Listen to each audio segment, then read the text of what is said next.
2026 is halfway over, which means that we have sped through June and it's time for me to talk about the movies that I watched and rank them in a tier list. So, if you guys haven't seen certain movies that pop up on this video, then you might want to be aware that there will be spoilers and some of the explanations as to why they rank where they do on the list. We've got some comic book movies, we've got some horror movies, we've got genre movies, action movies, tons of good stuff to talk about. So, let's get started. I'm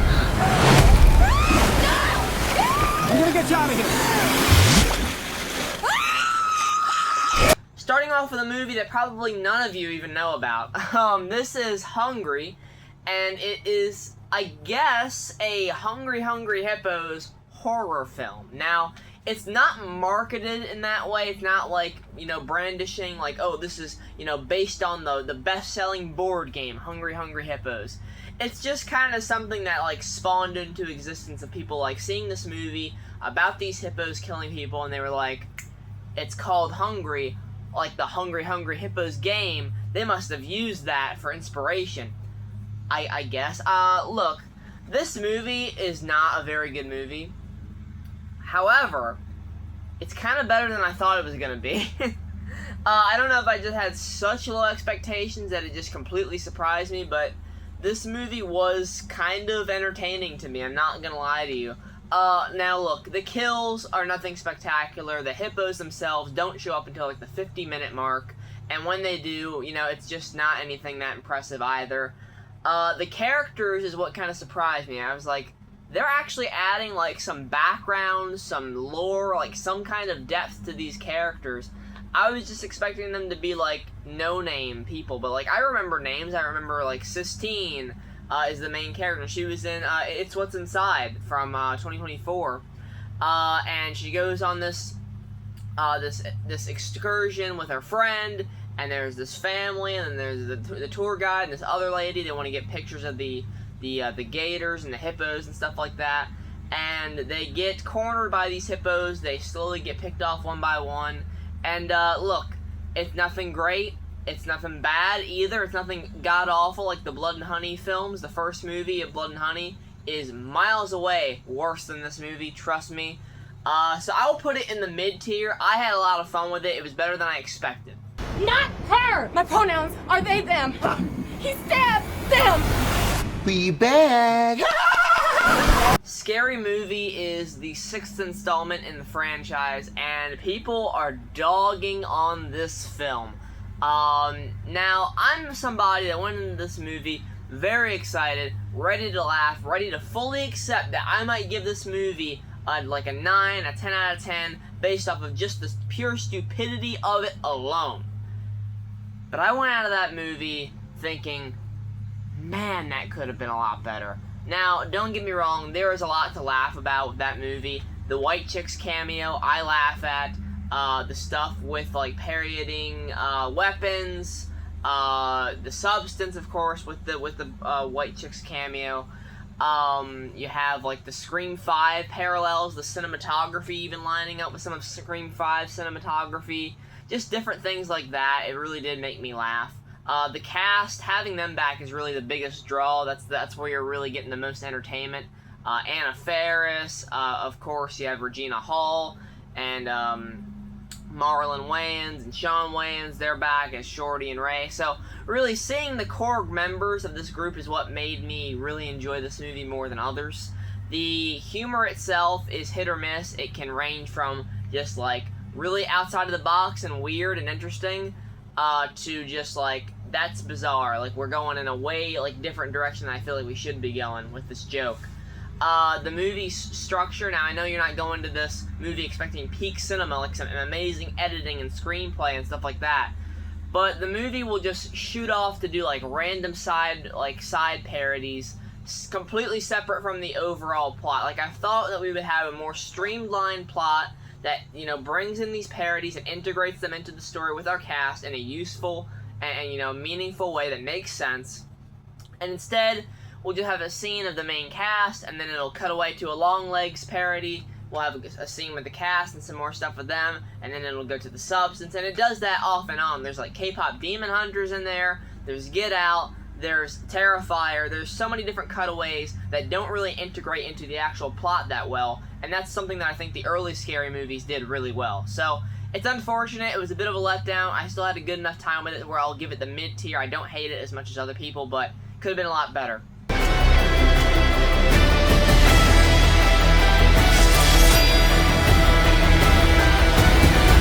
Masters of the Universe, man, this movie had a bad time at the box office. This movie absolutely flopped on its face, and I feel bad because the cast at its core here is really good. I feel like everyone is casted pretty well for the most part. Alison Brie as Evil Lynn, I wasn't too sure on that. Jared Leto, even though I don't like the guy, I kind of liked him in this movie. As Skeletor. Skeletor is goofy. He is all the time like talking about He-Man's muscles and shit. A lot of the humor with him hit. However, a lot of the other humor in the movie did not hit, and that's what the big problem with this movie is. That it's so focused on packing in this humor where like I feel like we needed to take some more serious and emotional moments in this story. Like we're getting like Thor Ragnarok level action, but then we get some Thor Love and Thunder humor in there that kind of distracts us from the overall emotional points of the movie. So I like the cast, I like the look of it, the recreation of the sets and all of that. It looks like you're pulling it straight out of the cartoon.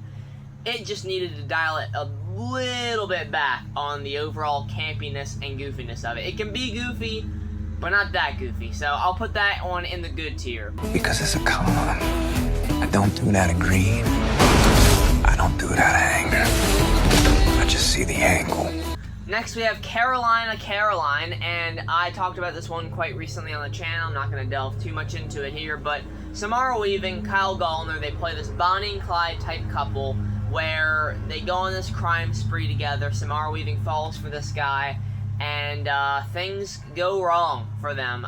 There is constantly moments in the movie where you think, maybe he's going to betray her, maybe he's going to leave her behind, they're not going to work out. But no, like, they actually genuinely love each other. I think Samara Weaving and Kyle Gallner both put in great performances here. You can hear my mom cutting grass. It's just a really fun lovers on the run type story where you're not really sure where it's headed next. The emotional beats with Caroline herself hit, her meeting her mother and stuff like that. I really enjoyed all of that. The ending itself packed a punch. And yeah, it's just a movie that really is written well, acted well, and for people that are fans of this kind of genre, I really enjoyed it, and you're going to enjoy it too.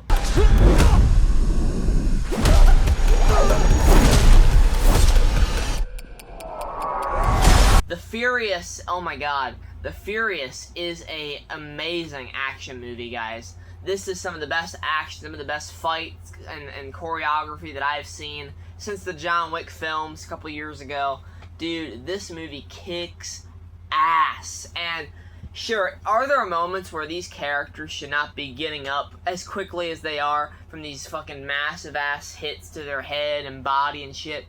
For sure. That's totally valid. But on the other side of it, it's just badass to watch these guys go to work fighting each other. I mean, the choreography is outstanding. The way that they're using different things within the fight, getting anything that they can get their hands on to use to fight is insane. They're like using bikes at one point. They're like chucking bikes at each other, climbing ladders, and just using bikes and all kinds of other shit like that. It's just a very high-octane, great action movie with a great story about these two guys trying to rescue these people that they love from some very bad people.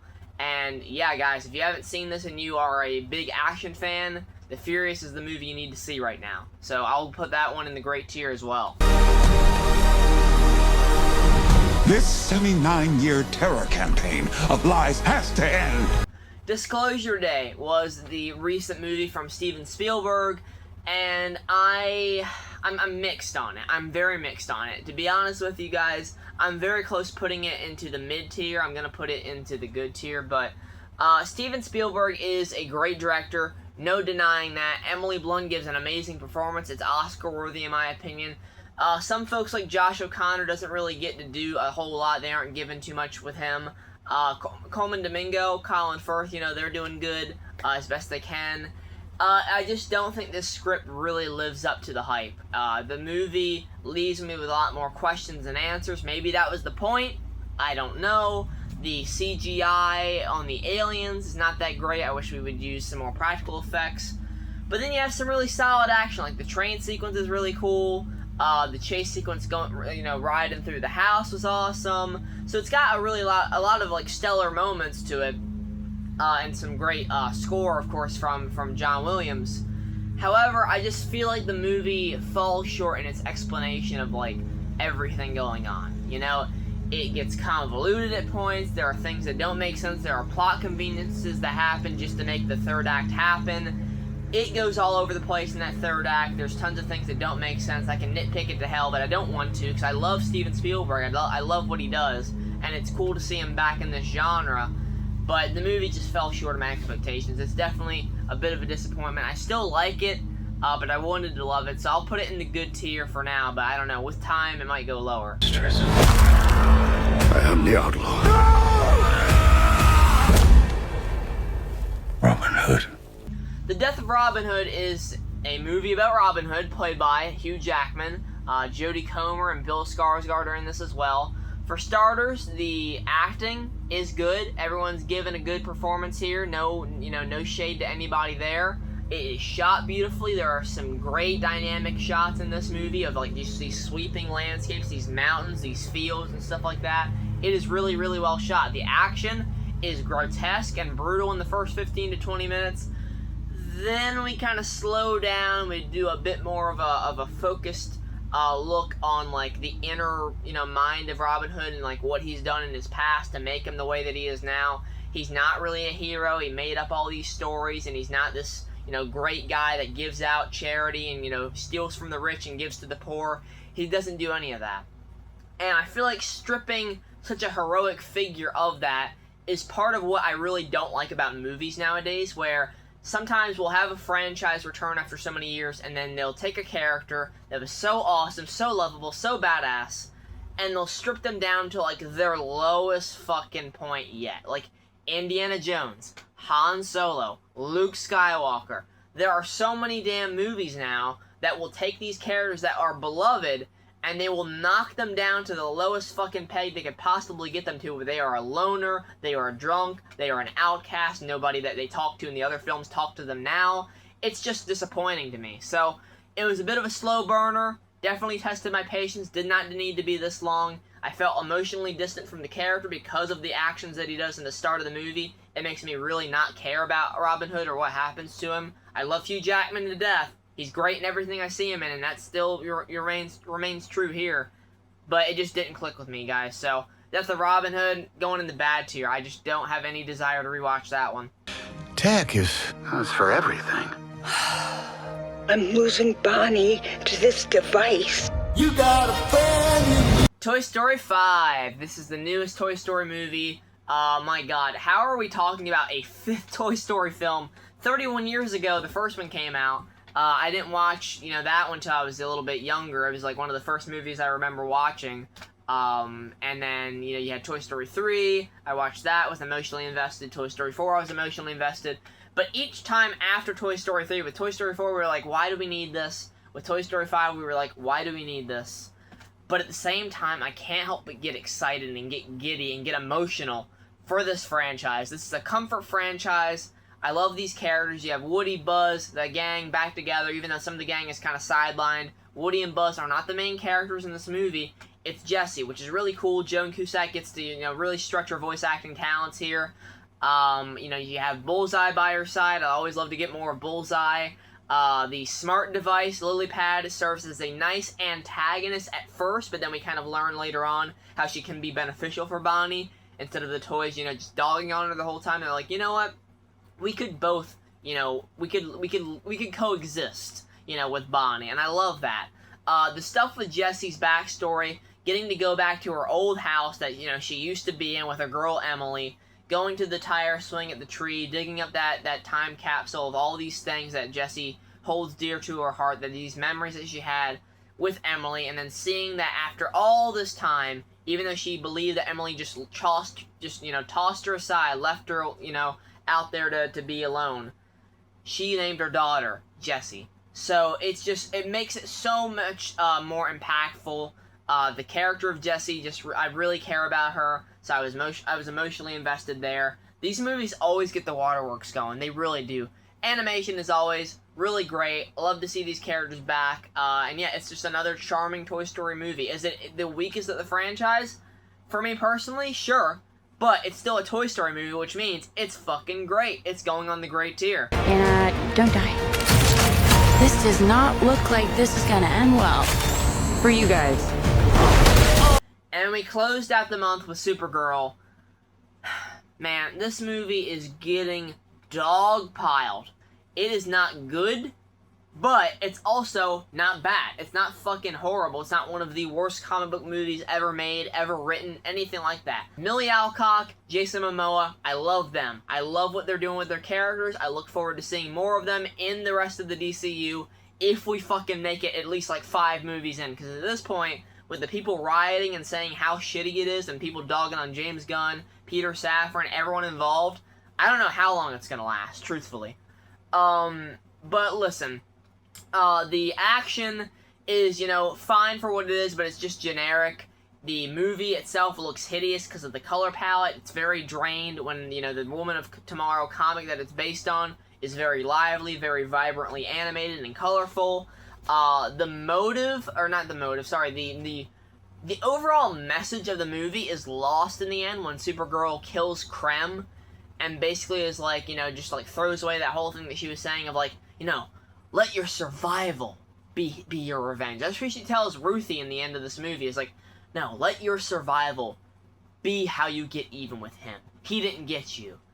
Well, you could have just done the same thing. Krypto's survival is your revenge, Kara, but no, you had to kill him. That just totally makes me, you know, forget, or not forget, but like, not care about anything that you were saying early on in the movie.